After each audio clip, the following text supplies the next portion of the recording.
আসসালামু আলাইকুম ওয়া রাহমাতুল্লাহ।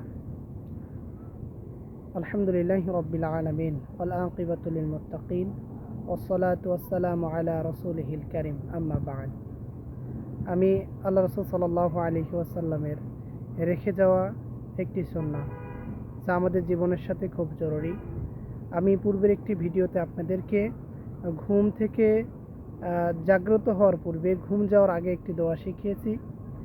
আজকে আমি আল্লাহ রাসূল সাল্লাল্লাহু আলাইহি সাল্লামের অবহেলিত একটি সুন্নতের মধ্যে একটি সুন্নাহ বিষয়ে আপনাদেরকে উপদেশ করব, আপনাদেরকে আমল করার জন্য নসিহা করব, যেটি আমাদের জীবনে দৈনন্দিন আমল করলে আল্লাহ রাসূল সাল্লাল্লাহু আলাইহি সাল্লামের একটি সুন্নাহ জীবিত হবে।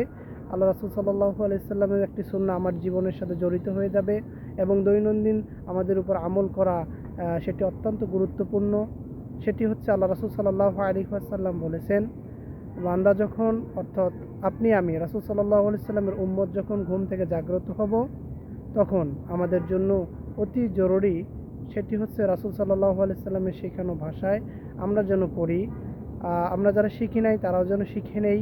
সেটি হচ্ছে রাসূল সাল্লাল্লাহু আলাইহি সাল্লাম বলেছেন, ঘুম থেকে জাগ্রত হলে তোমরা আমার শেখানো ভাষায় এই দোয়াটি পড়বে, আলহামদুলিল্লাহিল্লাযী আহইয়ানা বা'দা মা আমাতানা ওয়া ইলাইহিন নুশুর। রাসূল সাল্লাল্লাহু আলাইহি সাল্লাম বলেন, তোমরা ঘুম থেকে জাগ্রত হলে এই দোয়াটি পড়বে, আলহামদুলিল্লাহিল্লাযী আহইয়ানা বা'দা মা আমাতানা ওয়া ইলাইহিন নুশুর। আমি সহ আপনাদেরকে এই দোয়াটি শেখা এবং আমল করার জন্য উদাত্ত আহ্বান করব। আল্লাহ রাব্বুল আলামিন আমাদেরকে যেন তার রাসূলের রেখে যাওয়া সুন্নাহগুলো দৈনন্দিন জীবনে আমল করার তৌফিক দান।